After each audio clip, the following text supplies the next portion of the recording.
কত শত শত দেবীকে পূজা আজকে হাতে পূজা দেবো আমি ওই জ্যাঙ্গুলি ব্যাংক থেকে।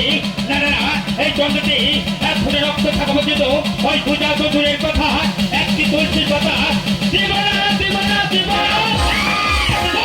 পূজা দেবে দিতে পারে পূজা আমি করে দিব। ঠিক আছে কথা ধরো অস্ত্র করি, দেখি কার বাউতে কত শক্তি আছে।